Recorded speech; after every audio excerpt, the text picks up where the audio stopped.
What up? It's your boy Anon, and I'm here with another review for Double or Hell in a Cell. Now it is about 1:38 in the morning, cause I couldn't watch the pay-per-view when it happened, cause I was at work. But I stayed up when I got off, watched it, and I'm here to talk about it.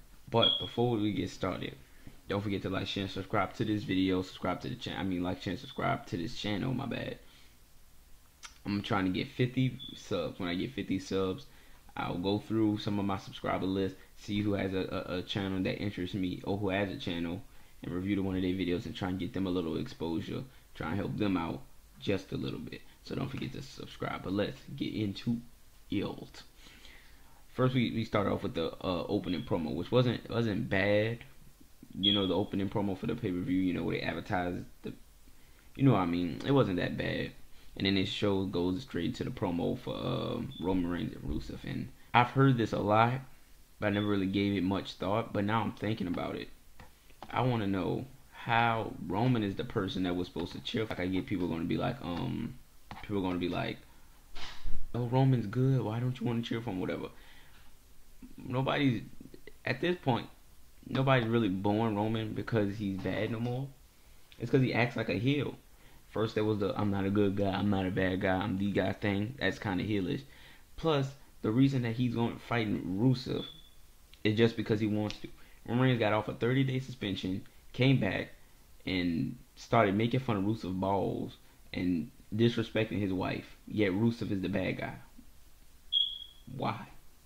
What did Rusev do? All Rusev did was defend his wife and defend himself. Why does that make you a bad guy? Just because he's not from America? That has nothing to do with anything to do with nothing to do with this story. But we get into the match, and I kind of thought it was weird because before the match started, they were like, okay, we're gonna kick it off with one of our 3 main events. When they said that, I'm like, why? Because when you think of main event, you think of the last match.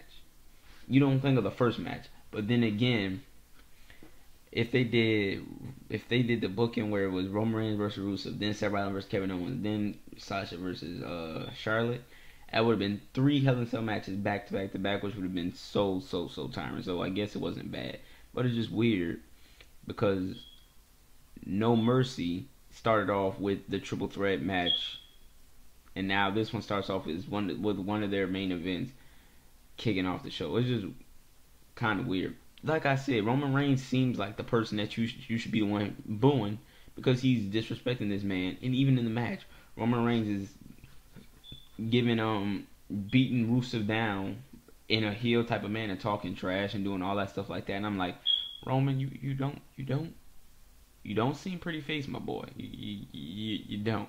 The crowd chants for tables during the match, and Rusev pulls out the table, and the crowd goes, "Oh yes, he got the table." And Rusev says, "Nah, you good, fam." And he pulls out a kendo stick, and crowd just blew on him. Rusev know how to work that crowd. That he heard the crowd, he was like, "Get y'all! I'm giving me a kendo stick."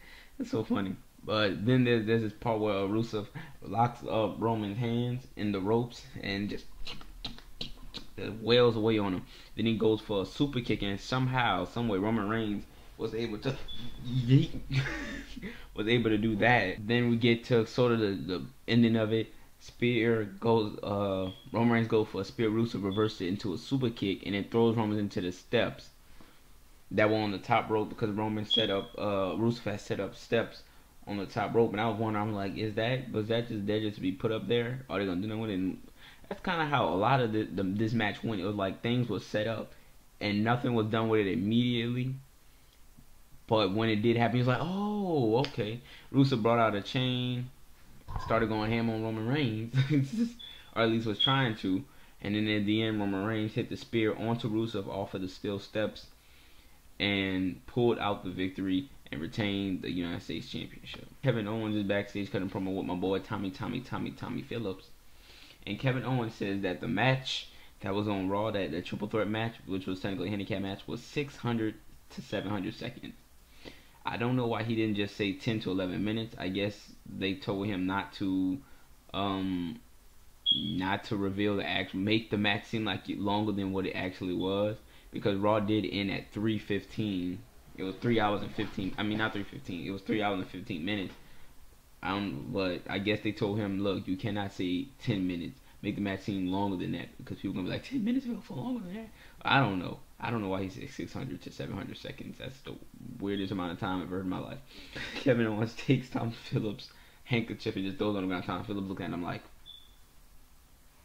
I'm gonna train, and then I'm gonna beat you up. Okay, then we get to Bayley versus Dana Brooke, and this,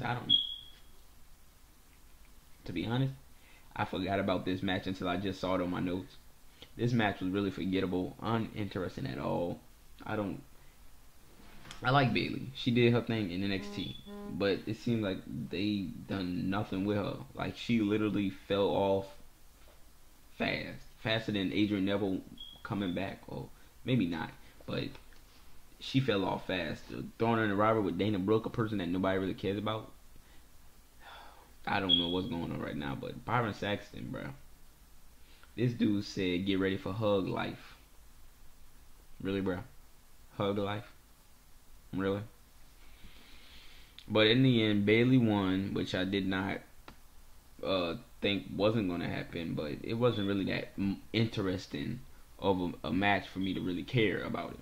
Mick Foley and Stephanie McMahon are cheesing for some reason. Because that's just how a lot of promos start.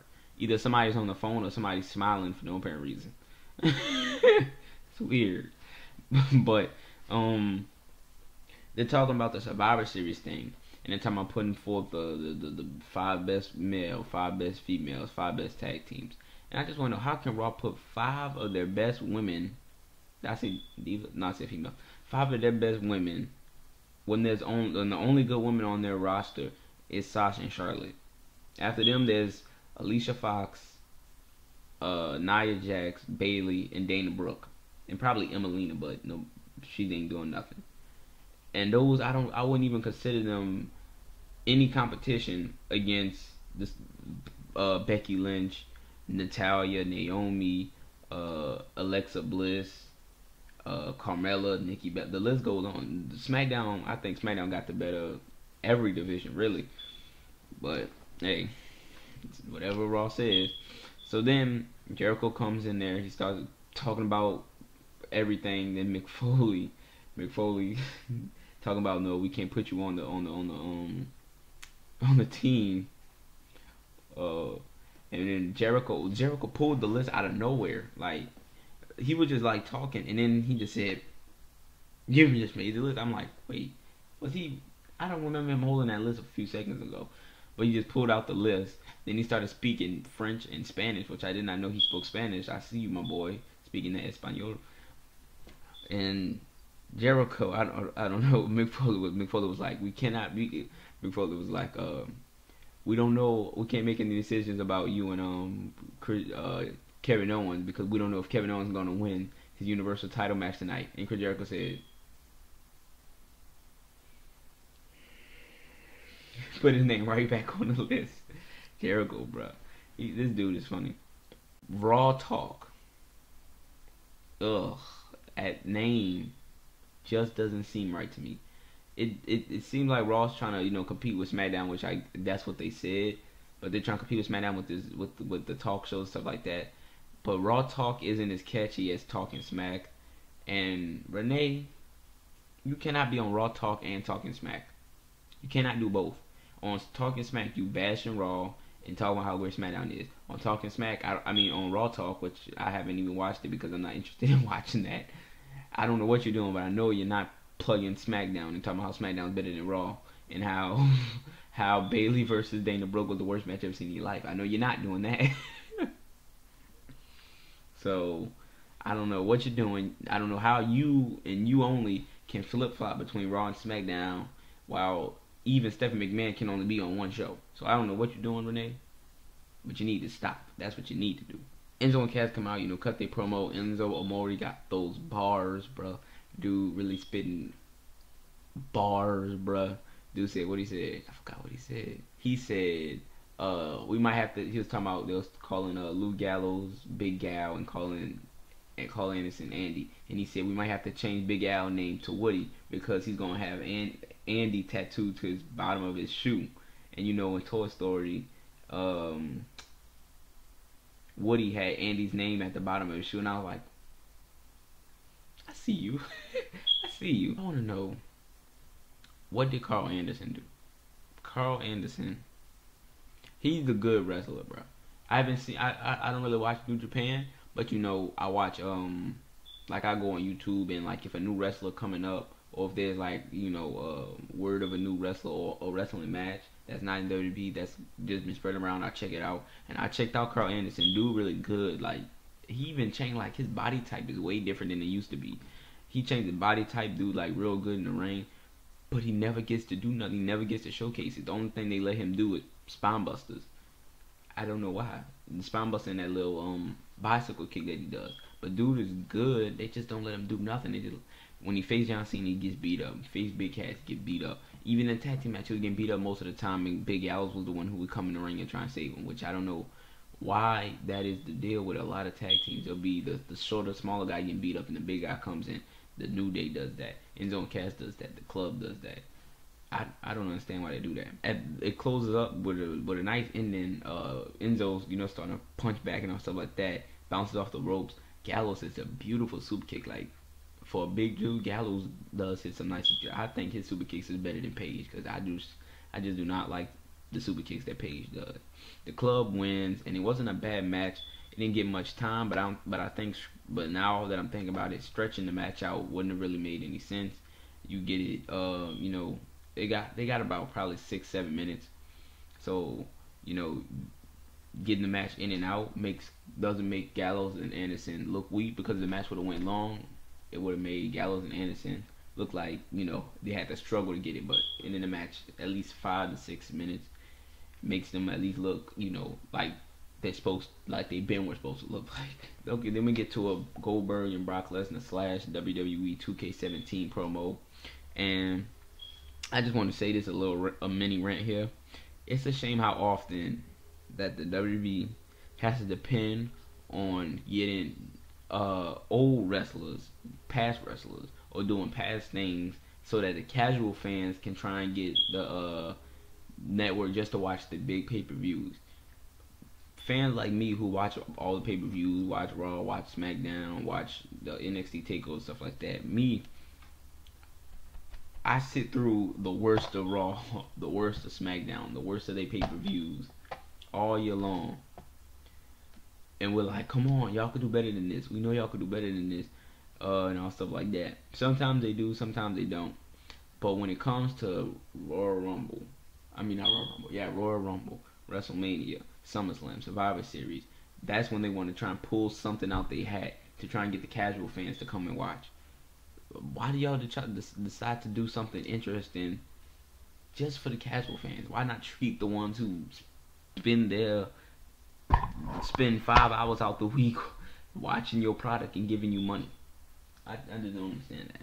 Like, it's like with the Goldberg thing. They bring Goldberg back, so all the people who used to watch back in the day gonna be like, oh, Goldberg come back. Oh yeah, I'm going to try and get Survivor Series and see what's up with that. But people like us had to sit through Clash of Champions. Had to sit through Raw last week. Do you know how bad Raw was last week? I had to sit through that. But you want to bring back Goldberg for them. The ones who's be like, oh, I can't watch wrestling no more because they got way too many new people I can't keep up. But you watch the NBA. What Kobe at? What Michael Jordan at? What Tim Duncan at? They not there no more, but you don't tune out because you're like, oh man, all the old people not there no more. That doesn't make any sense to me. Kevin Owens versus Seth Rollins, my boy Seth Rollins. And me personally, some people may disagree with me, but I think this was the best match of the night. The Charlotte versus Sasha match was a close second, but I don't think it was as good as Kevin Owens versus Seth Rollins. it just felt so different compared to every other Hell in a Cell match that happened tonight. The Roman Reigns Rusev match felt like a very WWE style Hell in a Cell match where it was like, oh, the heel get beat down, then the heel come back, get stopped, heel come back, get stopped. But this match right here, it felt different. There was moments where Kevin Owens was in control, but then there were just sequences that just let's just talk about it. Look, okay, so let's chop it down. Okay, so the match starts. Owens goes for a weapon off back, confirming that he is officially a WWE 2K17 online troll. Is beating down on Owens. Yes, the face is beating down on the heel. Talking trash. Yes, the face is talking trash to the heel. And while he's doing that, Kevin Owens is like, "Shut up, get away from me." It is funny because you don't usually see somebody respond back to somebody who's talking trash. Like, they'll just take the trash and take the beat. Like, Kevin Owens, who is the original god of trash talking, is like, "Man, shut up, man. Your trash talking is trash." Get a hard Irish whip into the corner. Seth Rollins had the tape on his back. He get Irish whipped into the corner. You know, he lays down and he's trying to get up with his back. You know, when you're trying to get up like that. And then Kevin Owens does a running senton on his back. And I was like, Kevin Owens grabs Seth. There's another spot where Kevin Owens grabs Seth Rollins and throws him through the ropes, and Rollins goes flying through the ropes face first into the cell. And then Rollins gets up, like, is put in position way up against the cell. So Kevin Owens cannonballs into the cell. I think, like I said, the Sasha and Charlotte match was good, but I think that this was because these guys just did everything. Even when Chris Jericho came in, it did not slow the match down at all. If anything, it kind of made the match more good, in my opinion. There was this insane sequence where Seth Rollins was going for the pedigree. Kevin Owens reversed to a back body drop. Seth Rollins landed on his feet. Kevin Owens grabbed him, tried to hit him with a roll up. Seth Rollins reversed to hit him with a super kick. Owens responded back and super kicked Rollins. Rollins responded back with an enziguri. Owens responded back with a clothesline, and Rollins did the flip out of the with the clothesline and did the flip, and both of them was laid out. And I'm like, these guys doing ROH spots. That's ROH PWG sequences they was pulling out there. Oh my goodness, dog. You know, later on he brings out a fire extinguisher and he trying to find out how it works and sprays the ref in the eyes. I don't know how this match turned to a comedy bit, but real quick it turned to a comedy bit. Then Jericho comes in because another ref came in and took the other ref out to check on him. So Jericho comes running from backstage and locks himself inside the cage. How did the ref? Anyways, locks himself in the cage. Then Rollins buckle bombs Kevin Owens. There was Kevin Owens earlier set up a table outside the ring like that. Then he put a table on top of it and leaned it against the chair. So it was like a table like this and another table like that. And it was laying outside the ring. Rollins grabbed Owens and buckled, like Owens was like hanging. He was hanging like fighting it. And Rollins, with that hidden straight up, said, lift him up, ran, threw him out the ring through both of the tables. Oh my goodness. Oh my goodness, my boys. In the end, after they was beating Rollins down, they put two chairs facing each other, and Kevin Owens powerbombed Rollins through both of the chairs, and my boy Owens will win. And really, I think that's the match of the night. We get the T.J. Perkins versus Brian Kendrick for the Cruiserweight title. Brian Kendrick, I think there's not much to talk about this match because there's something I gotta say. That's another mini rant, I guess. That the Raw Cruiserweight division does not do the entire 10 weeks of the CWC that we got to see. The CWC was awesome, amazing. You just couldn't wait to see it again. But it doesn't feel that way at Raw. The Cruiserweight division just seemed like a addition just to waste time. So it's like, oh, we need a space between this and this, so let's throw the Cruiserweights right there. I don't know if it's the commentary, because the commentary isn't as good as it was in CWC. I don't know if it's the commentary. I don't know if it's the time that the Cruiserweights are getting or something. It doesn't seem that the Cruiserweight division on Raw doesn't seem to work.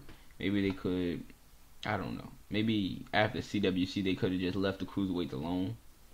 It seems like back a few months ago, like cruiserweights being on Raw sounded like a good idea. It seemed like a good idea to everybody. But at this point, I'm just wondering if just leaving cruiserweights to the CWC is the better thing. Because if Vince don't like them, why did you even advertise them? I get he saw that the CWC was getting a lot of stuff, and he was like, yeah, we got to put that on Raw.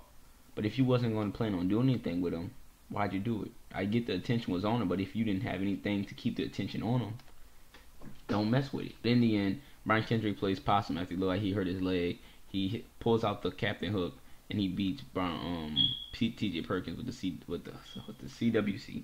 I'm tired, y'all, with the captain's hook.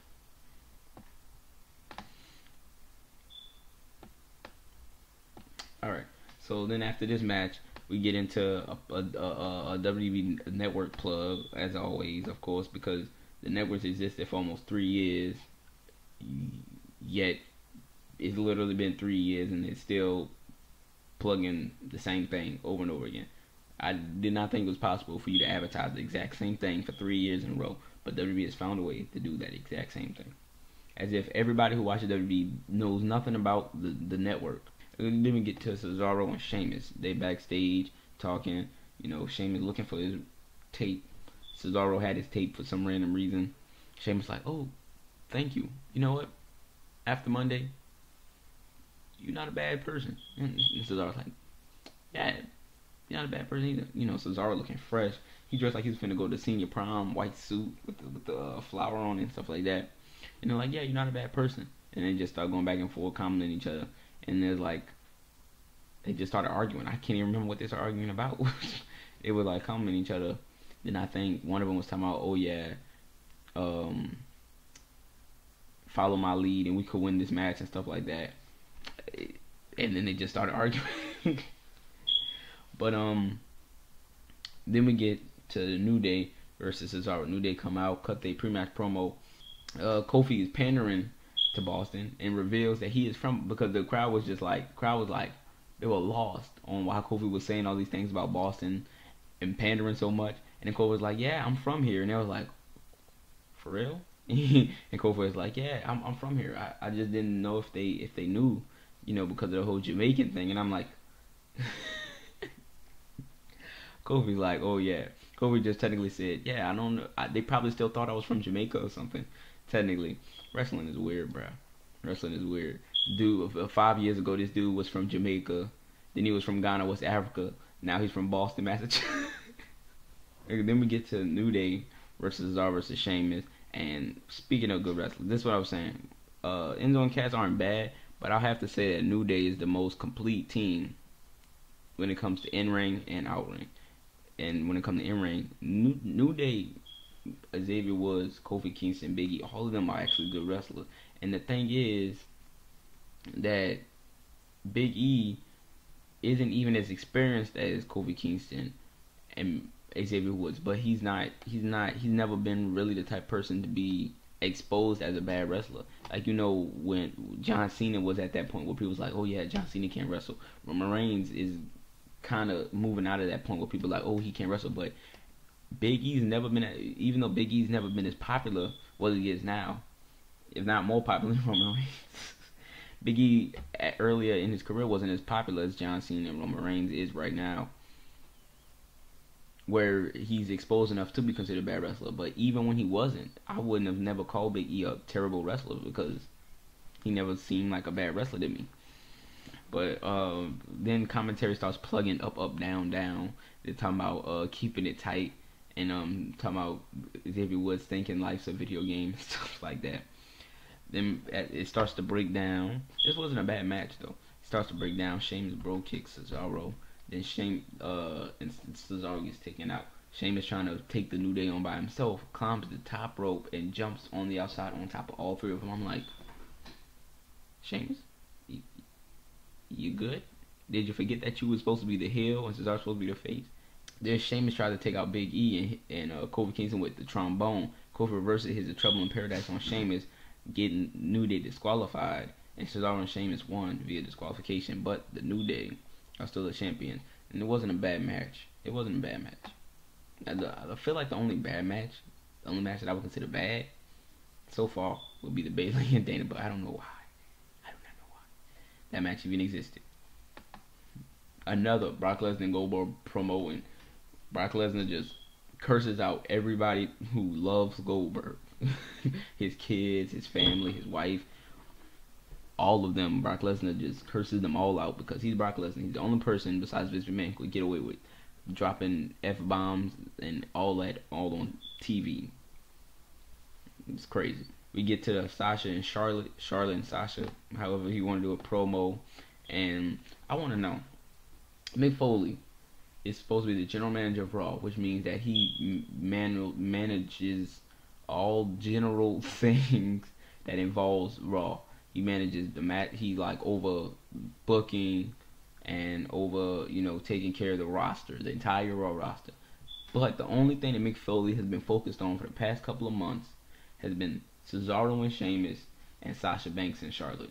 That's the only people, even though he's supposed to be caring about. He hasn't been involved sort of with Kevin Owens and Seth Rollins, but it's been more Stephanie McMahon and Triple H. And Triple H ain't even involved with Raw, and he's been more involved than Mick Foley has. Even though he's supposed to be the general manager of everything Raw, Mick Foley's only focused on 4 people out of the 40 people on Raw. That is weird. I don't know why he's doing that. From the promo, when I watched the thing on Raw, I felt that Sasha Banks and Charlotte were taking the Hell in a Cell match too lightly.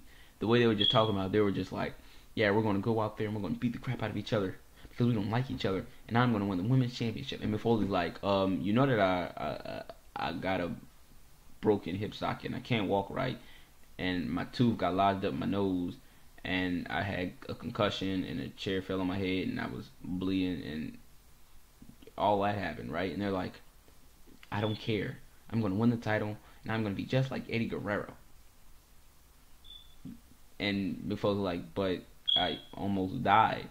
I don't care, Mick Foley. Give me the contract and I'm going to put on a great match and be just like Trish and Lita. But no. Shut up. That is technically what was happening on Raw, just in case you missed it. Okay, then we get into the match, and Charlotte comes out on a throne, being carried by 4 local jobbers, I guess. And I'm like, okay. How come Charlotte and Sasha get entrances as if they're performing at WrestleMania at a Hell in a Cell pay-per-view? I wondered that, because Charlotte came out on a throne and Sasha came out in a Cadillac surrounded by security, and I bet you she was behind that wheel like, I'm just like Eddie. Charlotte legit tries, before the match even starts, to kill Sasha. As the Hell in a Cell was coming down, Charlotte grabs Sasha and throws her out the ring, and Sasha lands right under the cell while it's coming down, and it almost came on top of her and crushed her. Pause. And then they start fighting into the crowd. Like, that's what I feel. I don't know. This match wasn't, like I said, this match wasn't terrible. It wasn't even close to terrible. But the thing is, something about it just didn't click with me. They attacked before the match, did the table spot, fought in the crowd, all that stuff that seemed like that'd be something that helped you.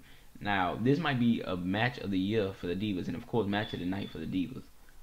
But I just don't feel like it was up there. Kevin Owens and Seth Rollins stayed in the cell, and I feel they put on a better match than Sasha Banks and Charlotte.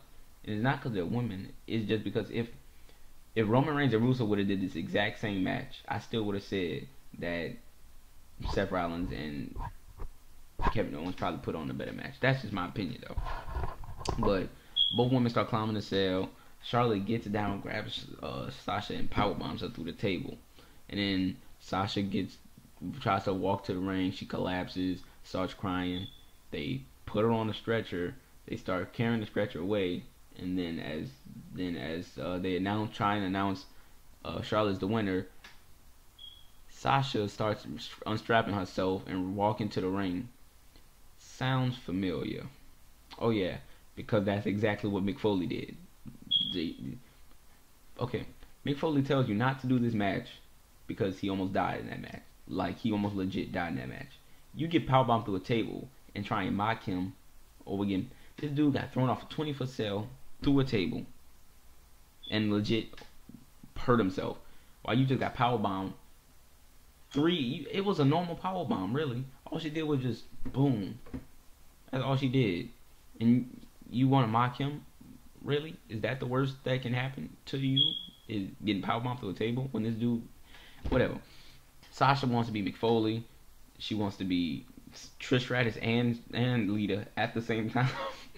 She wants to be Carlito, Eddie Guerrero, John Cena, Shawn Michaels. She wants to be everybody. Charlotte is officially Damien Sandow. Charlotte wants to be Triple H because Charlotte hits the backbreaker on the chair just like Triple H used to do all the time when he used to face Shawn Michaels. Then so Sasha does do. She gets thrown into the cage cell, catches herself, springboards off into a Mighty Narrow, which was actually pretty tight. Then she goes in the ring. Guess what she does? Oh, she does one of her signature moves. You know, a move that she made up on her own. Nope. She does the Three Amigos. And you know who made the Three Amigos? Eddie Guerrero. And you know what she does after that? A frog splash. Oh my goodness. Sasha's technically Damien Sandow at this point, right? She's like, how many wrestlers can I imitate and still be considered entertaining by the fans and not be seen as a copycat and a glorified mark? I'm telling you, if I right now was a wrestler in the ring, I'd be doing exactly what Sasha is doing, copying other wrestlers' moves, and to cover up the fact that I don't know nothing of what I'm doing. I'm not saying Sasha can't wrestle, but it's just kind of weird that she decides to do other people's moves instead of coming up with moves of her own. Charlotte pinned Sasha through the into the cell through the table because Sasha was trying to bring another table in, and Charlotte pushed it up against Sasha and just right against the cell. I thought she probably hurt her because Sasha and Charlotte just want to kill each other. Like, I understand, like, I like wrestling like that, where people, they want to put their bodies on, like, legit put their bodies online for your entertainment. But if that's the only thing you want to do, really? Like, Kevin Owens and Seth Rollins, they put on a good match. Like I said, in my opinion, best match of the night. But they wasn't trying to do too much. There's a such thing as doing too much to entertain the crowd. The crowd can be easily entertained just by wrestling good. You don't have to kill yourself to entertain the crowd. If you just put on a good match, if you reversal after reversal, kick out after kick out, outside dives, also like that, you don't have to stab each other in the eye to get the crowd to like you. This is not CZW. Just saying. But in the end, Charlotte just grabs Sasha and just throws her into a table that doesn't break. Shout outs to Botchamania. And that's how she wins, I think. Yeah. I think she does that numerous times in his natural selection, and that's how she wins. I think. It's late, guys. It is 2:23. 2:23. This video is about 45 minutes long. Gotta do the editing. Try and upload it. But Charlotte wins, and I don't know what's going on. Michael Cole keeps bringing up that's how I know when Charlotte's gonna win. Michael Cole brings up that Charlotte has never lost at a pay-per-view. And I keep messing with this microphone, forgetting that that's what's taking the noise. I don't know what's going on, but this is it felt like it's happened so many times, but this is what's been happening most of the summer into now. Charlotte goes around saying she's the queen. She goes against Sasha Banks for the Women's Championship on Raw. Sasha Banks wins. Sasha Banks claims she's better than Charlotte.